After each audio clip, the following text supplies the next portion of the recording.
Good morning to all of you. So, we have started this chapter, sound, in the previous week. So, in this chapter, the contents that we have discussed so far: sound as a form of energy, how the sound propagates in through the medium, the terms which are related to sound wave like amplitude, time period, frequency, wavelength, the relationship between time period and frequency, and how to represent the wave. Today we will discuss these contents. Today we will discuss the characteristics of sound like loudness, the factors which affect the loudness of the sound, what is the unit of the loudness. Then we will discuss about the pitch, how the pitch of different musical instruments can be changed. Then what is monotone, quality or timbre. So let's start our discussion.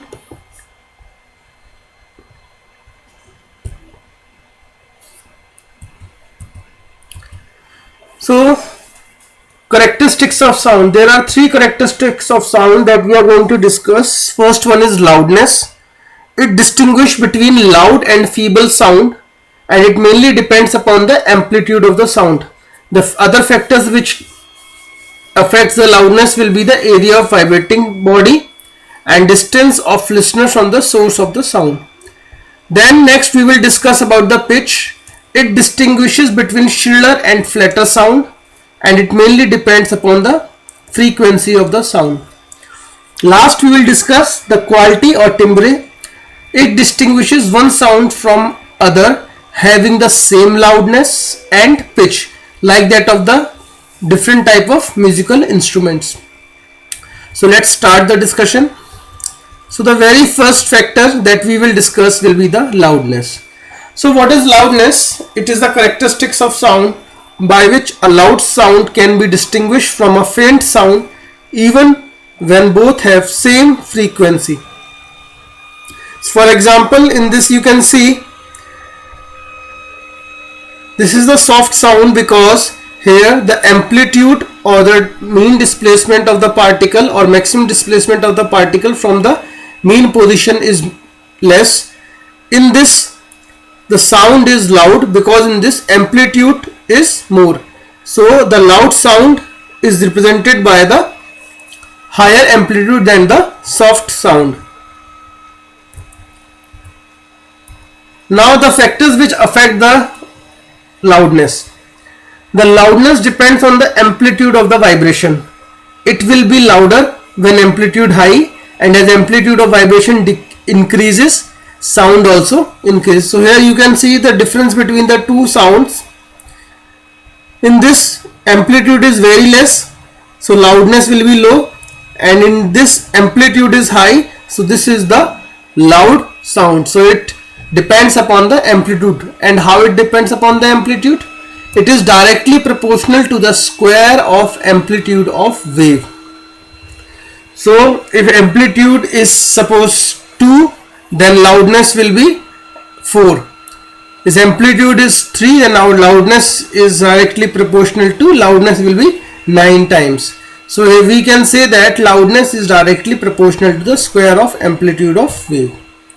Next is distance between the listener and the source. Loudness is inversely proportional to the distance between the listener and the source.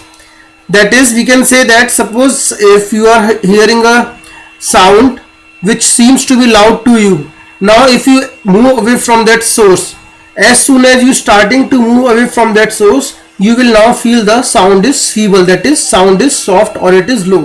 Why? The distance between you and the source is continuously increasing.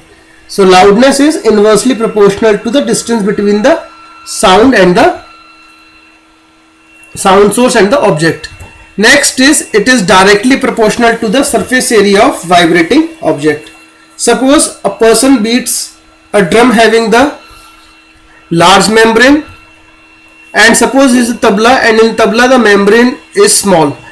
So the loudness produced by this large drum will be much more than the loudness produced by this tabla because of the surface area. Here surface area of this drum is more than the surface area of this tabla. Next factor will be the sensitivity of ear of the listener.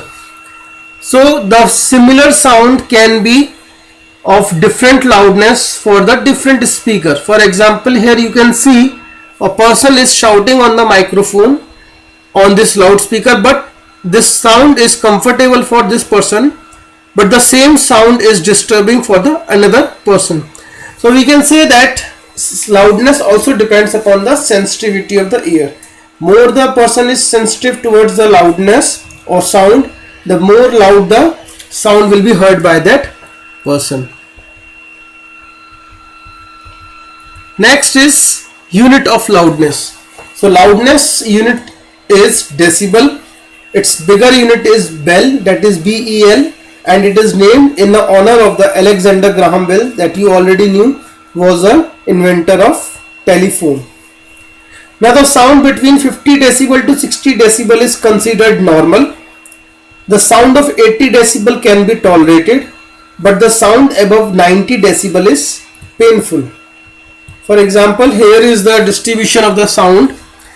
So this is our threshold of hearing, that is this much we can hear. The sound that is produced by the breathing is about 10 decibel. Suppose you are sitting in a quiet room, the sound will be of 20 decibel. Till here, that is our conversation, the sound is comfortable for us. But as the loudness increases, as the loudness that is, now the sound is 60 decibel, that is of alarm clock. And suppose you are in a restaurant which is having the crowd and is a noisy restaurant, or the sound of hair dryer, it is of 70 decibel. Now the loud radio produces the sound of 80 decibel, and as this decibel increases, like as it goes to suppose 100 decibel, that is a subway train, now that loudness will not be, we are not able to tolerate that loudness. And suppose if a gunshot is there, that is, it produces a loudness of around 130 decibel, that is completely unbearable to the human ears. So this is how we can represent the sound, and this is how we can measure the sound, and we can make the we can have those values which tell us which kind of sound is tolerable, which kind of sound can be tolerated by the human ears. Next is pitch. Pitch is a very important characteristic of sound wave. It distinguishes between two sound waves traveling with the same speed and reaching our ears at the same time. So what pitch make us to do? Pitch enables us to distinguish between shrill sound and a grave sound, even when the two sounds have same loudness. For example, a violin and a guitar, which may be played together and they may be producing the same tune at the same frequency, but their sounds are interpreted differently by the brain. We can easily distinguish between the sound of a violin and the guitar. So reason behind that is that characteristic of sound that is known as the pitch. Pitch enables us to distinguish between the different type of musical instruments. So how our brain interprets the frequency of an emitted sound is called its pitch. Faster the vibration from the source of the sound, higher is the pitch, and higher is the frequency, higher is the pitch. For example, here you can see that, as we already knew, frequency is number of oscillations produced in 1 second.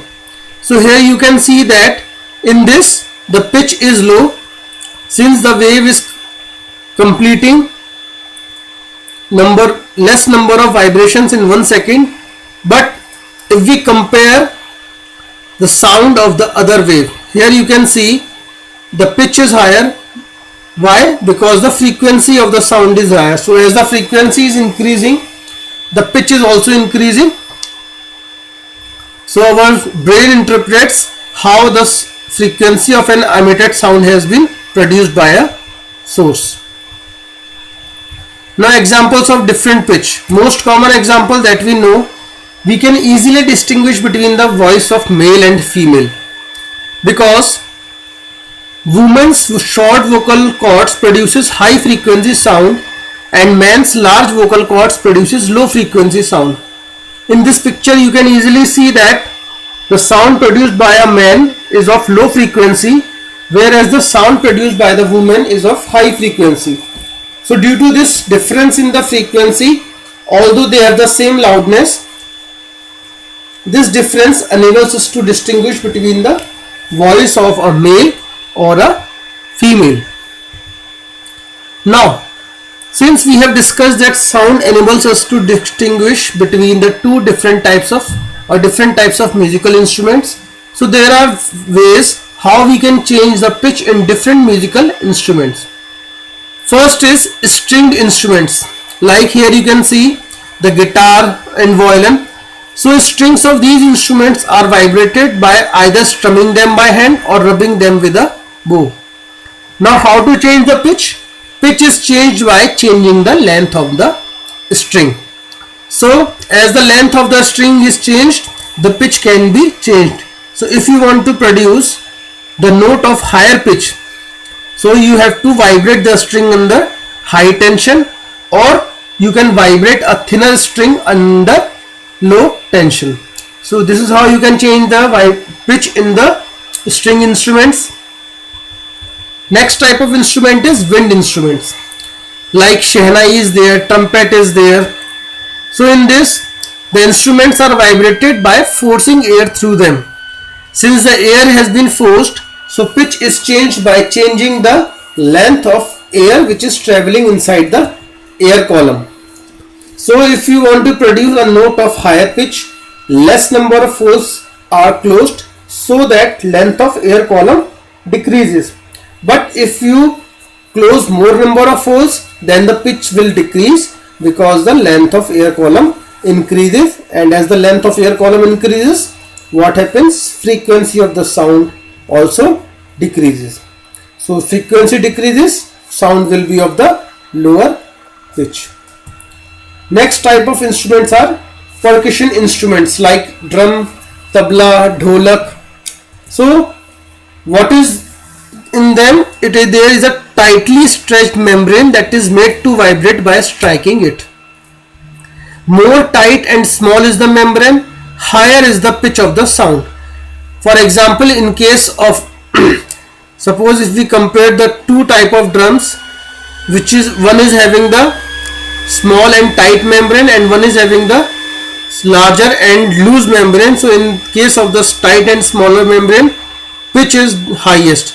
So pitch can be changed by changing the size of the instrument.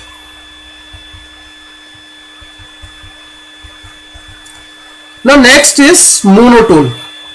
A sound of single frequency is called tone, and when pitch of the tone never changes or fluctuates, the tone is called monotone. For example, the way we are used to speak or way we are used to have conversation with the other person, that conversation is actually in the monotone, because in that pitch of the tone never changes or fluctuates. So the ideal source of monotone is a tuning fork, which produces the sound of single frequency. So here is the tuning fork. It produces the sound of single frequency. Here you can see the size of the or shape of the wave at each and every point is same. So this is known as the monotone. So whenever the sound is of same frequency, it seems to be sometimes boring, because in this the frequency of the sound never changes. Last characteristics of sound is quality or timbre. Now suppose the pitch is same and loudness is same, then that characteristic of sound which enables us to distinguish between those two types of sound is quality. It totally depends upon the waveform of the sound.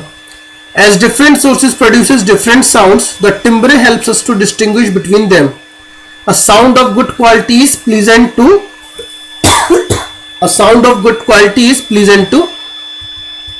listen. For example, here you can see that four sources are there. So first is tuning fork. So as we have already discussed, tuning fork produces the sound of single frequency. Next is flute. So in this, frequency of the sound changes as per the number of holes are closed, where the large number of holes are closed. This is the voice, suppose someone is singing, and this is the violin. So all the four types of sound we can easily distinguish by listening to them, whether they are pleasant, whether they are pleasant to our ears or not, or whether they are having the same type of frequency or not. So that quality which helps us to distinguish between the different type of sounds, that characteristic of sound is known as the quality or timbre. So the instruments are of different shapes and size, and they produce different harmonics of loudness, hence their sound can be easily distinguished. So that's it. This is the end of this chapter. So we have discussed all the contents related to this chapter. Thank you.